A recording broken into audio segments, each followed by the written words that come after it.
Santo Tomás de Aquino, Suma contra Gentiles, libro cuarto, capítulo primero, proemio. El entendimiento humano, que saca de las cosas sensibles la ciencia que le es connatural, no puede por sí mismo llegar a comprender la sustancia divina en sí misma, la cual trasciende sin proporción todos los seres sensibles y aun todos los otros seres. Pero como quiera que el bien perfecto del hombre consiste en que conozca de algún modo a Dios, para que no parezca que una tan noble criatura es en realidad totalmente impotente, desde el momento en que no puede alcanzar su propio fin, se le proporciona al hombre un camino por el cual pueda remontarse hasta el conocimiento de Dios, a saber, que como todas las perfecciones de las cosas descienden con cierto orden de Dios, vértice supremo de las cosas, así el hombre, comenzando por los seres inferiores y ascendiendo gradualmente, pueda llegar hasta el conocimiento de Dios, pues también en los movimientos corporales es uno mismo el camino por el que se baja y se sube, siendo distinto por la razón del principio y del fin. Ahora bien, la razón por la cual este descenso de las perfecciones arranca de Dios es doble. Una por parte del primer origen de las cosas, ya que la sustancia divina, a fin de que hubiera perfección en las cosas, las produjo ordenadamente, de suerte que la totalidad de las criaturas resultara de lo más alto y de lo más bajo de las cosas. La otra procede de las mismas cosas. Pues como las causas son más nobles que los efectos, los primeros seres creados desmerecen ciertamente de la primera causa que es Dios, los cuales, sin embargo, son superiores a sus efectos, y así sucesivamente hasta llegar a lo último de las cosas. Y como en Dios, vértice supremo de las cosas, se encuentra la unidad más perfecta, y como cada cosa, cuanto más es una, tanto es más virtuosa y más digna, se sigue que cuanto las cosas se alejan más del primer principio, tanto mayor diversidad y variedad se encuentra en ellas. Conviene, por tanto, que el proceso de la emanación que deriva de Dios se unifique en el mismo principio, pero se multiplique según las cosas más inferiores en las cuales termina, y así, según la diversidad de las cosas, aparece la diversidad de los caminos, ya que arrancando de un solo principio se dirigen a diversos términos. Por estos caminos puede nuestro entendimiento subir hasta el conocimiento de Dios, pero a causa de la debilidad de nuestro entendimiento, ni aun estos caminos podemos conocer perfectamente, pues como los sentidos por donde comienza nuestro conocimiento versan acerca de los accidentes exteriores que son sensibles de por sí, como el color y el olor y otros semejantes, el entendimiento por medio de estos accidentes exteriores apenas puede llegar al conocimiento perfecto de la naturaleza inferior, aun tratándose de aquellas cosas cuyos accidentes comprende perfectamente por los sentidos. Mucho menos, pues, podrá llegar a comprender las naturalezas de aquellas cosas de las cuales percibimos pocos accidentes por los sentidos, y todavía menos las de aquellos seres cuyos accidentes no pueden percibirse por los sentidos, aun cuando se les pueda rastrear por ciertos efectos deficientes. Pero, aun cuando las mismas naturalezas de las cosas nos fueran conocidas, con todo solo muy débilmente puede sernos conocido el orden de las mismas, según el cual, por la providencia divina y por mutuo influjo, se disponen a dirigir al fin, pues es cierto que no alcanzamos a conocer la razón de la providencia divina. Luego, si los mismos caminos son conocidos por nosotros imperfectamente, ¿cómo podremos por su medio llegar a conocer perfectamente el principio de estos mismos caminos? Y como sobrepasa dichos caminos, y como sobrepasa dichos caminos fuera de toda proporción, se puede afirmar que aun cuando conociéramos perfectamente esos mismos caminos, con todo no llegaríamos a obtener un conocimiento perfecto de su principio. Por ser tan débil el conocimiento que de Dios, siguiendo dichos caminos, podía alcanzar el hombre por cierta manera de intuición intelectual, Dios, en un exceso de su bondad, y a fin de que fuese más firme el conocimiento del hombre respecto de él, reveló a los hombres algunas cosas de sí mismo que sobrepasan el entendimiento humano, y en esta revelación, hecha en conformidad con la naturaleza del hombre, se guarda cierto orden, de suerte que poco a poco de lo imperfecto se llega a lo perfecto, como ocurre en las demás cosas variables. Así pues, primeramente se le revelan al hombre estas cosas, de manera que no sean entendidas, sino solamente creídas, dando fe a lo que se ha oído, porque el entendimiento humano, según el estado presente en que está relacionado con lo sensible, de ningún modo puede elevarse hasta contemplar las cosas que sobrepasan todas las proporciones de los sentidos. Pero cuando se ve libre de la dependencia de lo sensible, entonces será sublimado a contemplar las cosas de la revelación.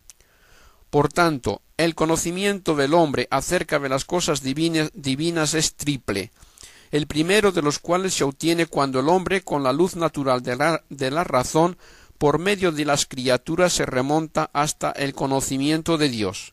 El segundo se logra cuando la verdad divina, que sobrepasa el entendimiento humano, desciende hasta nosotros por revelación, no para que la veamos como objeto de una demostración, sino para que la creamos al proponérsenos por revelación.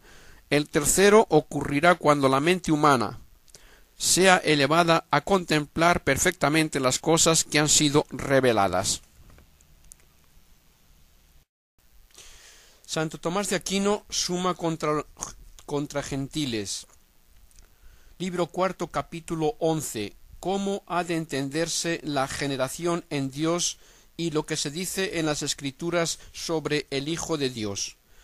Ahora debemos tomar como punto de partida que en las cosas hay diversos modos de emanación correspondientes a la diversidad de naturalezas, y que cuanto más alta es una naturaleza, tanto más íntimo es lo que de ella emana.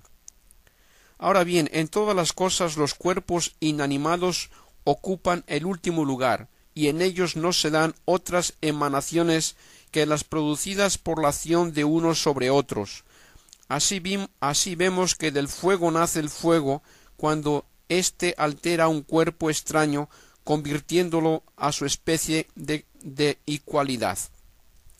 Pero entre los cuerpos animados, el lugar próximo lo ocupan las plantas, en las cuales la emanación ya procede de dentro, puesto que el humor interno de la planta se convierte en semilla, y ésta, confiada a la tierra, se desarrolla en planta. Esto es ya un primer grado de vida, pues son vivientes los seres que se mueven a sí mismos para obrar. En cambio, los que no tienen movimiento interno carecen en absoluto de vida, y un indicio de vida en las plantas es que lo que hay en ellas tiende hacia una forma determinada.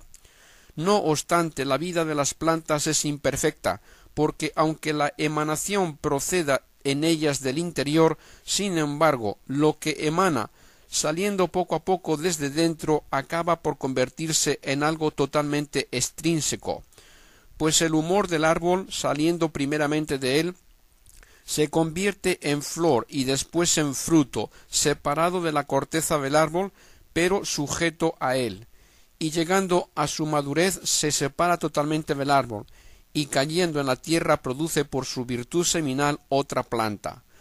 Reflexionando atentamente se verá que el principio de esta emanación proviene del exterior, puesto que el humor interno del árbol se toma mediante las raíces de la tierra, de la cual recibe la planta su nutrición. Hay otro grado de vida superior al de las plantas y correspondiente al alma sensitiva, cuya propia emanación, aunque comience en el exterior, termina interiormente, y a medida que avanza la emanación penetra en lo más íntimo. Por ejemplo, lo sensible imprime exteriormente su forma en los sentidos externos, pasa de ellos a la imaginación y después al tesoro de la memoria. Sin embargo, en cada proceso de esta emanación, el principio y el término obedecen a cosas diversas, pues ninguna potencia sensitiva vuelve sobre sí misma. Luego, este grado de vida es tanto más alto que el de las plantas, cuanto más íntima es la operación vital. Sin embargo, no es una vida enteramente perfecta, porque la emanación pasa siempre de uno a otro. Y hay un grado supremo y perfecto de vida que corresponde al entendimiento, porque éste vuelve sobre sí mismo y puede entenderse. No obstante, en la vida intelectual hay también diversos grados, pues aunque el entendimiento humano pueda conocerse a sí mismo, toma sin embargo del exterior el punto de partida para su propio conocimiento, ya que es imposible entender sin contar con una representación sensible. Por eso, la vida intelectual de los ángeles, cuyo entendimiento no parte de algo exterior para conocerse, porque se conoce en sí mismo, es más perfecta. A pesar de ello, su vida no alcanza la última perfección, porque aunque la idea entendida sea en ellos totalmente intrínseca, sin embargo, no es su propia sustancia, puesto que en ellos no se identifican el entender y el ser, según consta por lo dicho. Luego la última perfección de vida corresponde a Dios, en quien no se distingue el entender y el ser, como antes se demostró, y así es preciso que en Dios se identifique la idea entendida con su divina esencia. Y digo idea entendida a lo que el entendimiento concibe en sí mismo de la cosa entendida, idea que en nosotros ni se identifica con la cosa que entendemos ni con la sustancia de nuestro entendimiento, sino que es una cierta semejanza de lo entendido concebida en el entendimiento y expresada por las palabras. Por eso, la idea entendida se llama verbo interno, que es expresado por el verbo externo, y se ve ciertamente que dicha idea no se identifica en nosotros con la cosa entendida, porque no es lo mismo entender la cosa que entender su idea. Lo que hace el entendimiento cuando vuelve sobre su operación. De aquí que unas ciencias traten de las cosas y otras de las ideas entendidas, y que la idea entendida tampoco se identifica con nuestro entendimiento. Lo vemos porque el ser de ella consiste en el mismo entenderse. En cambio, el ser de nuestro entendimiento es distinto de su propio entender. Luego, como en Dios se identifican el ser y el entender, la idea entendida y el entendimiento son en él una misma cosa. Y como el entendimiento y la cosa entendida se identifican también en él, porque entendiéndose así entiende todo lo demás, según se demostró en el libro primero. Resulta pues que en Dios, al entenderse a sí mismo, el entendimiento, la cosa que se entiende y la idea entendida son lo mismo.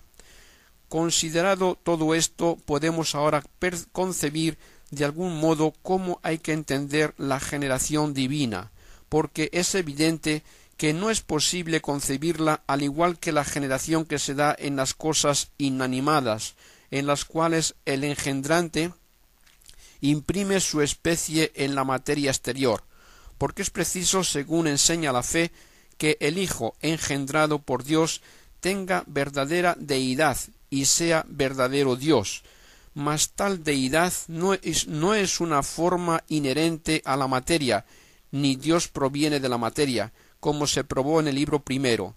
Igualmente, tampoco podemos concebir la generación divina como la generación que se da en las plantas e incluso en los animales, los cuales tienen de común con ellos la virtud de nutrirse y de reproducirse, porque en ellos cuando engendran un semejante en especie, se desprende algo que estaba en la planta o en el animal, lo cual queda totalmente fuera del engendrante al terminar la generación. Ahora bien, nada puede desprenderse de Dios porque es indivisible, pues incluso el mismo Hijo, engendrado por Dios, no está fuera del Padre, que lo engendra, sino en él, según consta por las autoridades aducidas. Tampoco puede entenderse la generación divina a la manera de la emanación que se da en el alma sensitiva, porque Dios, para poder influir en otro, no recibe nada de un agente externo, pues de lo contrario no sería el primer ser. Además, las operaciones del alma sensitiva se llevan a cabo mediante instrumentos corporales y es evidente que Dios es incorpóreo. La generación divina, pues, se ha de entender a la manera de la emanación intelectual y debe exponerse de este modo. Consta por lo expuesto en el libro primero.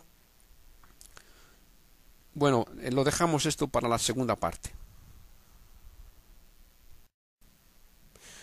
Santo Tomás de Aquino, Suma contra Gentiles, libro cuarto, capítulo 11. Seguimos con el capítulo 11.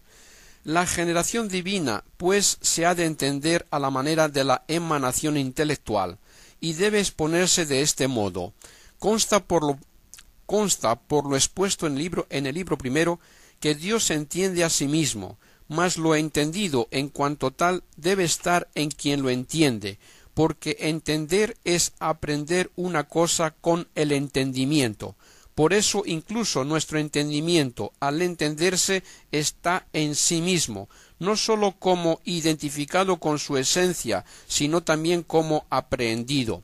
Luego es preciso que Dios esté en sí mismo como está lo entendido en el inteligente. Pero lo entendido en el inteligente es la idea o el verbo. Luego en Dios, al entenderse a sí mismo, está el verbo de Dios, como Dios entendido, tal como la idea de piedra que está en el entendimiento es la piedra entendida. Por esta razón se dice el verbo estaba en Dios. Mas como el entendimiento divino no pasa de la potencia al acto, sino que está siempre en acto, según se probó en el libro primero, será absolutamente necesario que Dios se haya entendido siempre. Y por el hecho de entenderse es necesario que su verbo esté en él, como se demostró. Luego es necesario que el verbo haya existido siempre en Dios.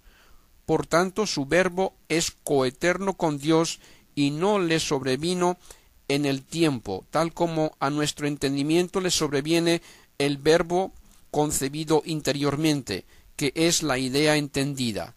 Por esto se dice en San Juan: al principio era el verbo.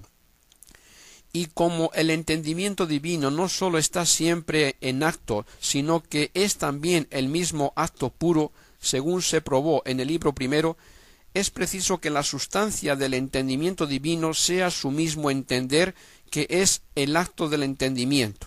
Ahora bien, el ser del verbo concebido interiormente o de la idea entendida es su propio entenderse.